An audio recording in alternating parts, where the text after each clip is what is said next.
noite para você que está sintonizado no canal 55 HF 11 da NET, em tvuplay.tv.br ou nas nossas redes sociais. Muito obrigado pela sua sintonia.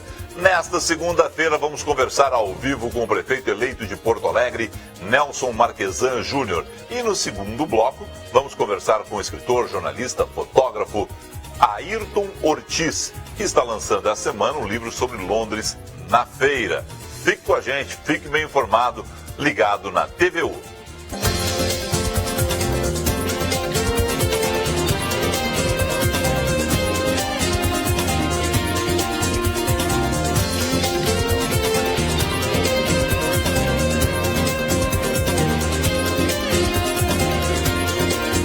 Estou olhando o relógio aqui, estamos entrando no horário.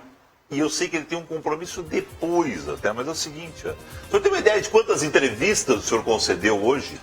Olá, Felipe, tudo bem? Tudo bem. Boa noite, prazer em tê-lo aqui. Muito obrigado pela presença ao vivo. Eu que fico feliz pelo convite de estar aqui. A gente começou às 5 para 7 da manhã, Felipe. Qual foi a primeira? Foi rádio? 5 para 7 a CBN. CBN São Paulo, Rio, aí a CBN Nacional. CBN Nacional, né?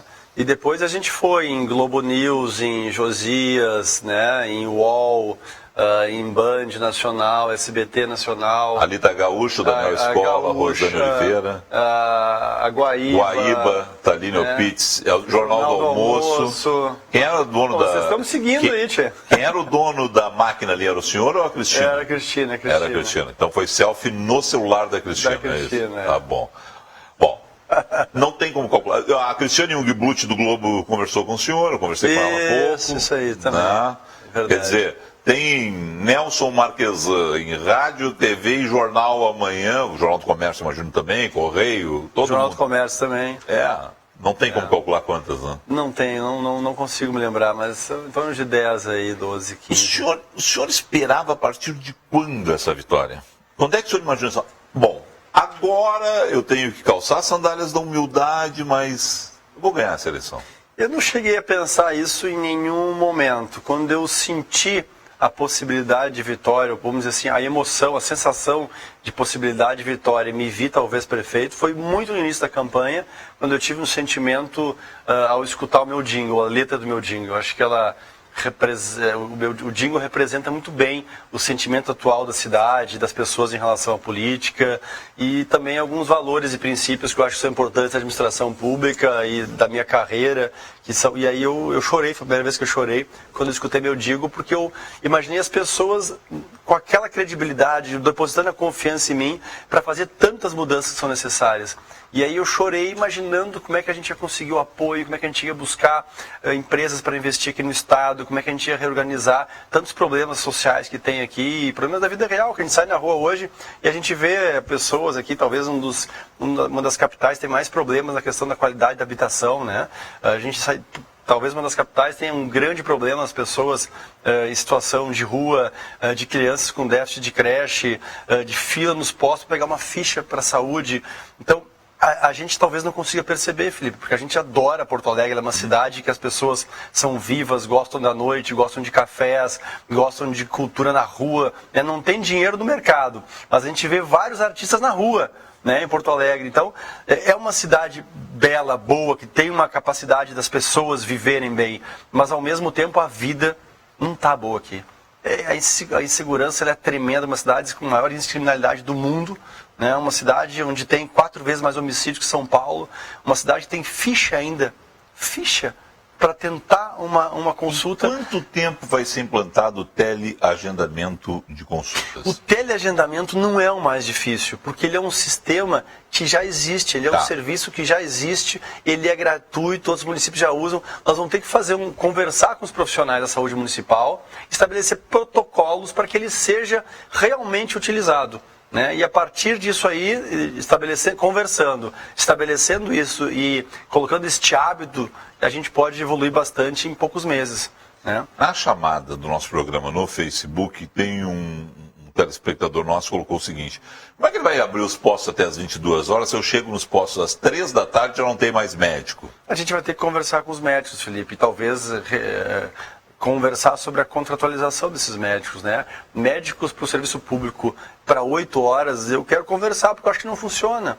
Vamos contratar para aquele médico que quer uma garantia de servidor público, de ter uma renda fixa e uma aposentadoria melhor, que ele contrate por 4 horas.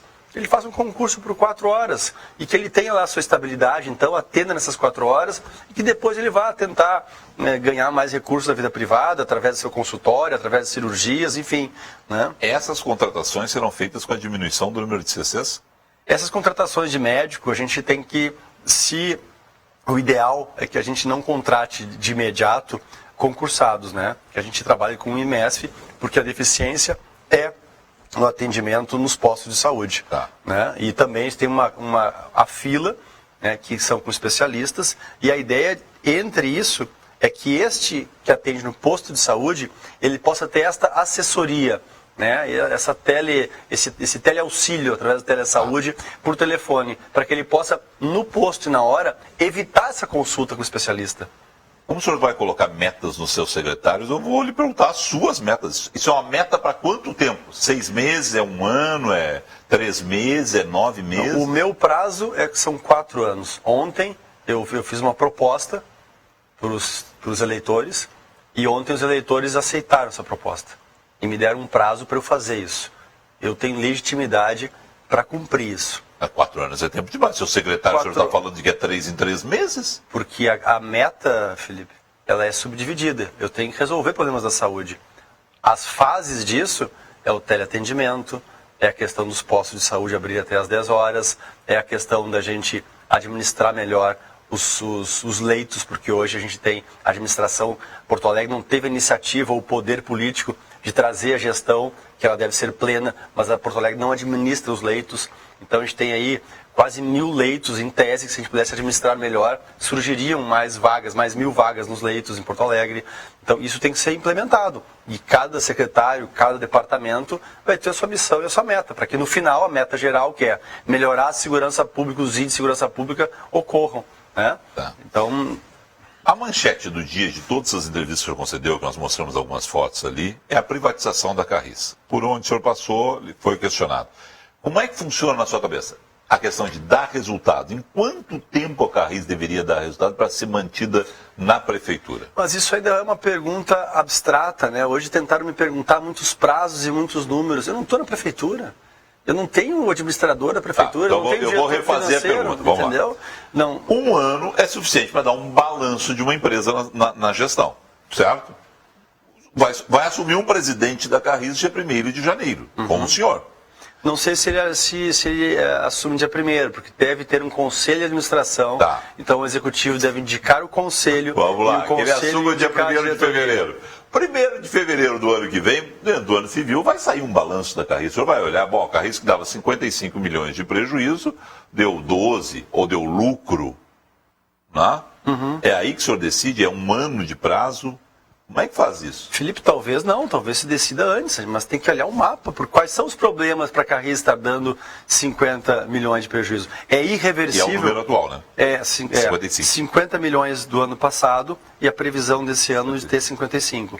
Né? Fazer uma análise dos motivos disso e de qual a possibilidade de virada. Tem como virar? Tem. Qual é o prazo? É 2 anos para virar. A sociedade aceita pagar 2 anos de prejuízo?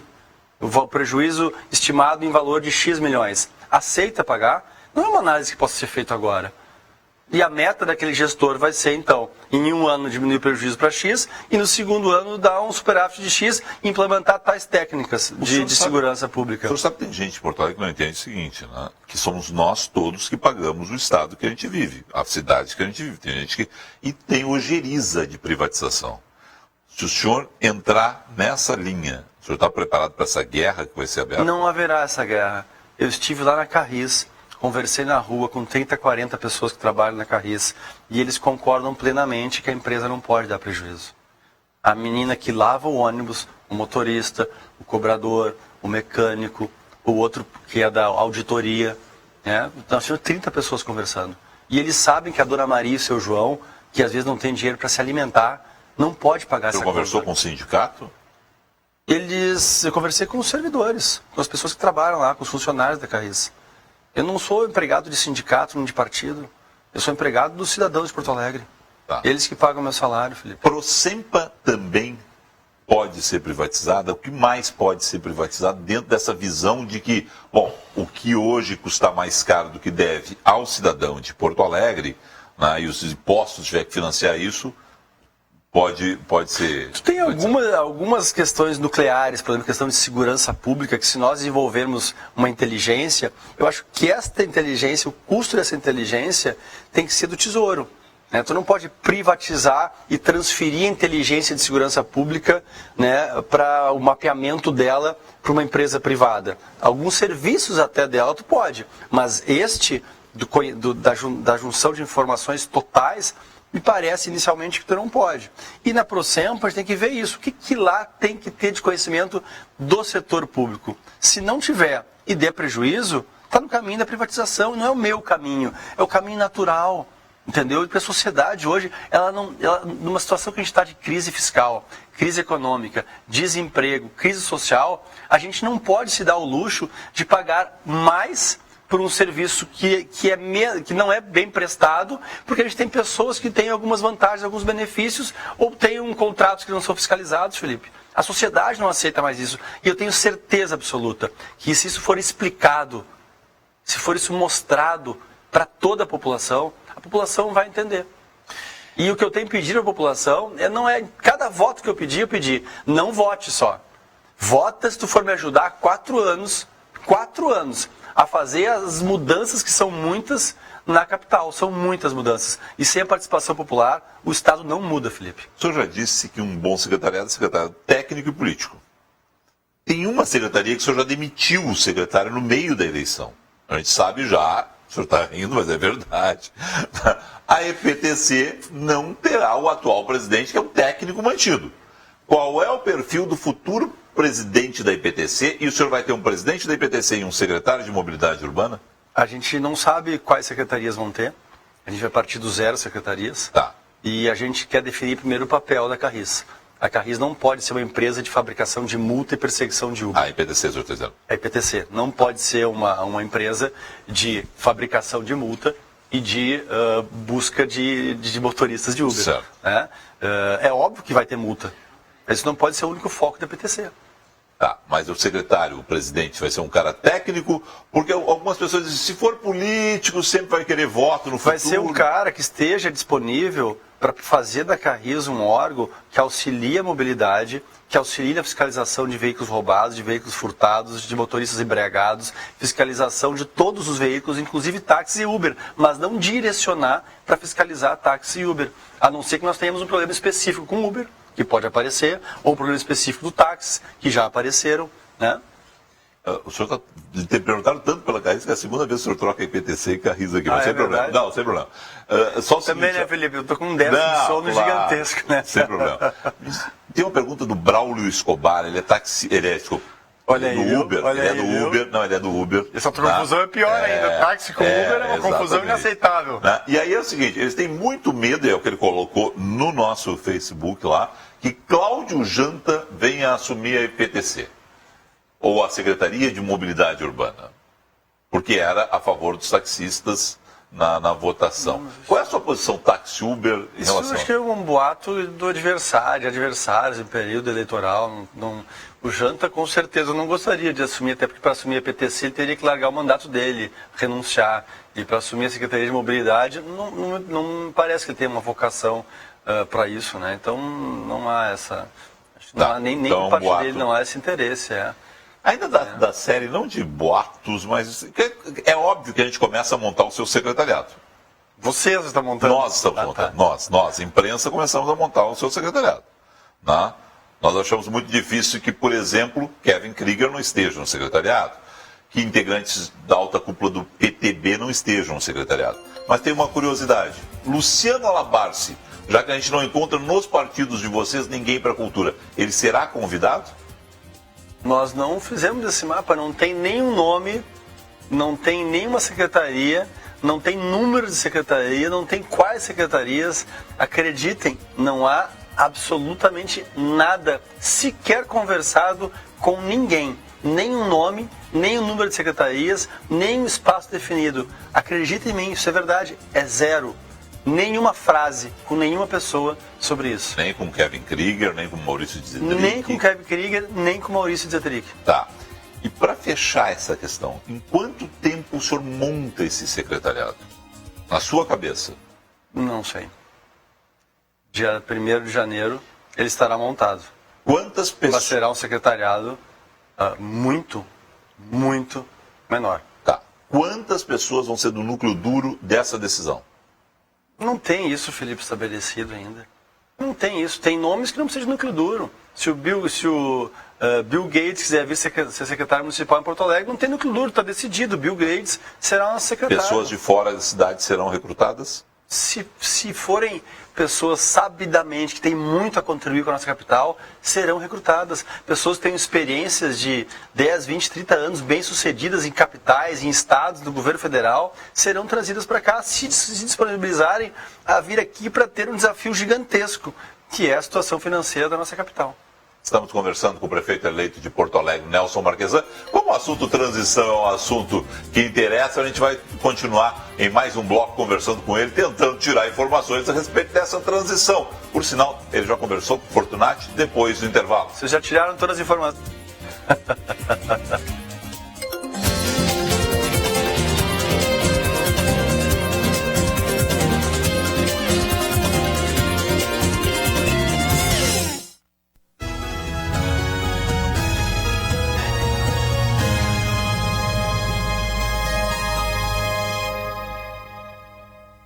Venha conhecer a Galeteria Sbardelotto, um dos mais tradicionais restaurantes italianos de Porto Alegre. Experimente as delícias do seu rodízio de massas e carnes, buffet de saladas e sobremesas que vão surpreender seu paladar. Agora com as novidades do vazio ao molho de mostarda, bife à parmegiana, risoto de frango e panquecas de chocolate. Na Plínio Brasil Milano 1669. Acesse galeteriaesbardelotto.com.br. Pensando em melhorar seu condicionamento físico e qualidade de vida? A Academia Estilo Zona Sul oferece natação, hidroginástica, hidrobike e musculação, além de várias modalidades de ginástica. Infraestrutura completa de última geração, piscinas térmicas, ambientes climatizados e uma equipe de professores especializados para melhor atendê-lo. Informações pelo fone 3241-2241. Acesse estilonataçãozs.com.br. Modernidade e requinte são com os móveis da Toque Glass. Móveis para alta decoração com ampla linha de mesas de jantar, aparadores, mesas de centro, bufês e outros, revestidos em espelho ou cristais coloridos. Venha conferir nossos preços especiais direto de fábrica. Toque Glass. Qualidade, design e sofisticação em móveis para seus ambientes. Acesse nosso site toqueglass.com.br.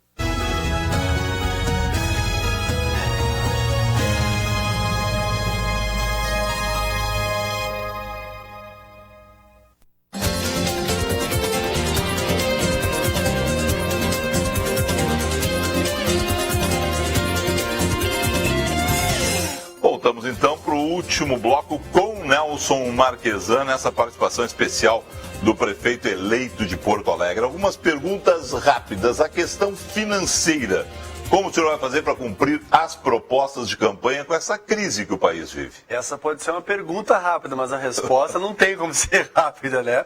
Porque a situação é muito difícil, né? A gente vai conversar com o prefeito Fortunati ainda, mas ao que tudo indica, a situação ela é muito difícil. A folha deve ser não paga talvez nesse mês ou no mês que vem.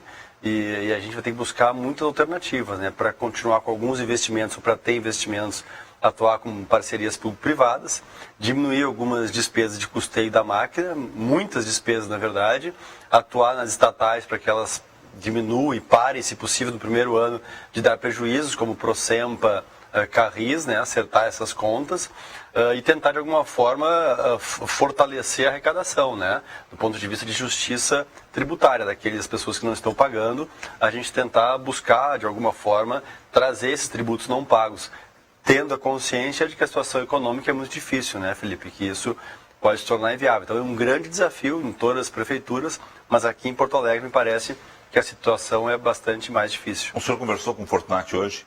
A gente conversou ontem à meia-noite, na verdade, depois do resultado, e a gente combinou de se falar por celular. Ele cumprimentou pela vitória, Isso. Né? Mas não acertaram nenhum encontro. Combinamos de conversar hoje, de acertar com a assessoria um encontro para hoje e para amanhã.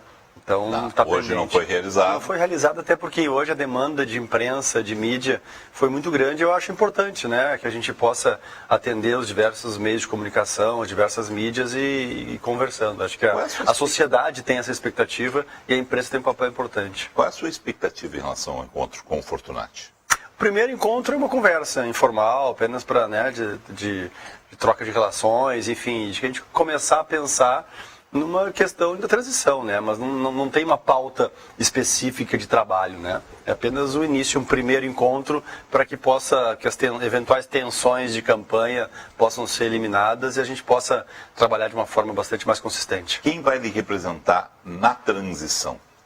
Provavelmente nosso vice-prefeito Gustavo Paim, né, que tem residência aqui, como eu, em Porto Alegre, mas que se eu estiver aqui a Brasília, ele vai ficar provavelmente nisso. Mas não conversei com ele ainda, nós não conversamos, estamos vivendo cada agonia no seu dia, né? Primeiro a vitória, que não é uma agonia, mas é uma vitória, né? E aquele dia, ontem, a gente fez questão, Felipe, de também descer do caminhão lá depois da coletiva, falando para a imprensa, para a cidade, e falar com cada um de seus lá, acho que era quase 2 da manhã.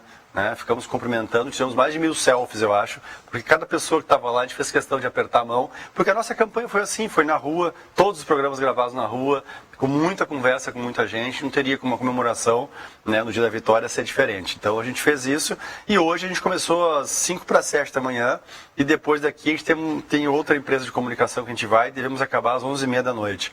Né? Então vamos vencer essa etapa de hoje e amanhã de conversar com a imprensa, se possível iniciar algum diálogo mais cordial com o prefeito atual e a partir da semana que vem começar a efetivamente traçar essas estratégias com nomes e com operação e horários, etc. Essa questão de uma transição pacífica, que é o ideal, o senhor acredita que vai ter em função das críticas que existiram na campanha? Eu acho que sim, né? Porque em nenhum momento a gente fez alguma crítica pessoal ao prefeito Fortunati, em nenhum momento a gente fez nenhuma crítica pessoal ao vice-prefeito Sebastião Mello, em nenhum momento a gente ofendeu, a gente falou de um governo corrupto, em nenhum momento a gente falou de desvio, né? A gente sempre manteve uma linha mestra de analisar os números do portal Transparência da Prefeitura, os números da Secretaria Estadual, das secretarias estaduais, os números dos ministérios do governo federal, os números de ONGs que relatavam uma situação fática da Prefeitura, né? Comparando com outras capitais, com outros municípios brasileiros, com outros municípios gaúchos, e em cima daquilo a gente fazia a nossa crítica e a nossa sugestão de encaminhamento, de proposta de governo, né? Então nunca teve alguma outra questão que tenha sido além disso. Acredito, pelo menos de nossa parte, que a gente seguiu uma boa linha. A questão dos CCs, o senhor já tem um número ideal de CCs para a Prefeitura de Porto Alegre? O senhor deu aquela resposta o tempo todo, já deu aqui, inclusive, com relação aos CCs da área da saúde. Mas o número ideal de CCs para a Prefeitura de Porto Alegre? Não tem como a gente saber disso, né, desse momento, né, Felipe? Porque a gente quer construir uma conversa do início, né? Olha, tem mais de 1000 CCs hoje, eu vou cortar X. Isso é meio empírico demais, né? A ideia é que a gente possa ter 0 CCs e a partir daí ver quantos são necessários. Pode ser até um número que se chegue um número igual, mas a ideia é partir do 0. Quantos eu preciso? E não quantos eu vou cortar, né? A mesma coisa o número de secretarias. Acho que o raciocínio tem que iniciar, pelo menos, de 0 secretarias. E quantas eu preciso. E não, vou tirar essa aqui porque dá menos problema, essa tem menos apelo da sociedade, por hoje eu preciso não dar tem um sinal. Cálculo do número de secretarias. Não, a gente até porque já tem estudos prontos da Prefeitura, se não me engano, não sei se é do Instituto Falcone, do MBC ou da Fundação Getúlio Vargas, a gente quer ter acesso a esses estudos e conversar com esses órgãos, pegar municípios, modelos que já tenham, tem várias instituições hoje que trabalham com modelos de gestão, né? Pegar esse conhecimento e ver como é que a gente pode transformá-lo na prática na nossa capital. Uma boa transição a partir de amanhã. Obrigado pela sua presença. Sucesso no comando da Prefeitura. Muito obrigado aí. Estaremos aqui em breve, espero. Conversei com o Nelson Marquesan Júnior. Depois do intervalo, Ayrton Ortiz, que lança na feira esta semana seu novo livro sobre Londres, conversa conosco.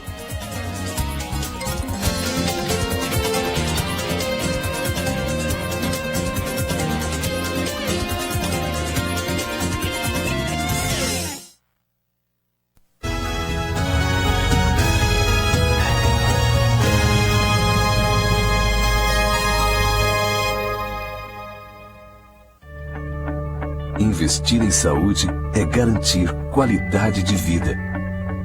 Desde 1983, a Porto Alegre Clínicas oferece planos de saúde ambulatoriais, hospitalares e odontológicos e medicina do trabalho com profissionais capacitados, tecnologia de ponta e atendimento diferenciado.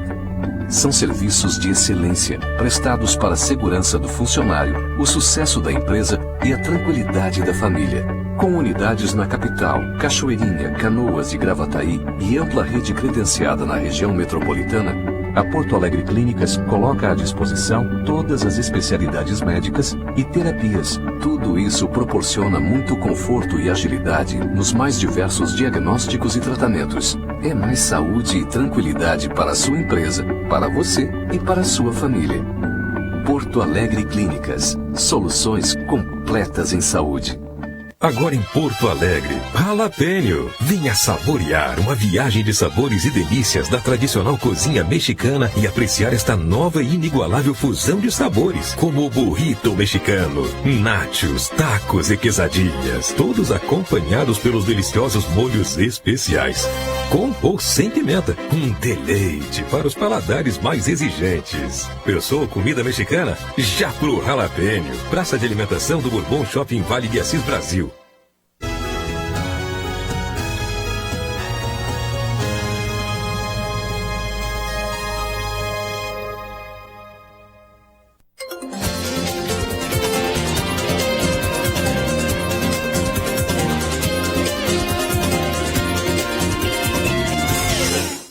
Meu querido amigo Ayrton Ortiz, escritor, jornalista, fotógrafo, está lançando seu 20º livro, quinta-feira, 19h, na Feira de Porto Alegre, desta vez tratando sobre Londres. Ayrton, prazer te ter aqui. Muito obrigado pela presença, boa noite. Boa noite, obrigado. É um prazer para mim também participar do teu programa, essa nova jornada aí que tu estás iniciando, essa construção, não é? É maravilhoso para nós termos em Porto Alegre mais espaço para programação local e uma programação de qualidade e que abra para a cultura, né? Que é tão pouco espaço que a cultura tem. É porque, como eu misturo muito no meu dia a dia política, economia e cultura, o programa tem tudo isso. Em vez de quando tem um futebolzinho. De vez em quando. Também não tem muito disso. Para não perder o hábito. Não perder o hábito. Né? Querido, 20 anos, 20 livros, desta vez Londres. Depois de Atenas, Paris e Nova York, é isso? Sim. Essa é a série Atenas, Paris, Nova York, Londres. Londres, não é? Sobre cidades e no gênero crônica, que é um pouco diferente daquela coleção que eu escrevi, que foram 10 títulos, chamada Viagens Radicais, que eram as grandes travessias que eu fazia pelo mundo e escrevia na linguagem da reportagem. Era a reportagem, a autorreportagem, vamos dizer assim, né? Onde o repórter é ao mesmo tempo repórter e protagonista da reportagem, que os estudantes de jornalismo classificaram como jornalismo de aventura, né? E mudei a linguagem para a crônica, não é? Porque eu mudei também o foco, mudei a pauta, né? Porque uma travessia... Os anos te fizeram pensar mais, escrever mais, que é uma crônica, do que aquele jornalismo de aventura. Sim. Subiu o Kilimanjaro, por exemplo, essas coisinhas assim. Mas é que as travessias, Felipe, a linguagem da reportagem era mais propícia, porque era uma história que tinha uma sequência, não é?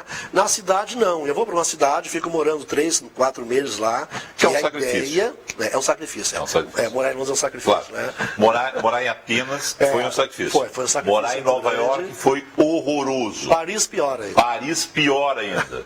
Vem cá, quando é que tu, assim, ó, tem cacimbinhas, não, cacimbinha não vou ofender, que alguém pode. Mas quando é que tu vai morar onde o diabo perdeu as botas? Pois é, né? Um dia eu vou morar onde o diabo perdeu as botas. Mas já viajei muito por lugares onde o diabo já perdeu os carpim, que as botas já tinha perdido antes. Foi mais longe ainda. Né? É verdade. Mas a ideia da crônica é porque a cidade, eu interajo com setor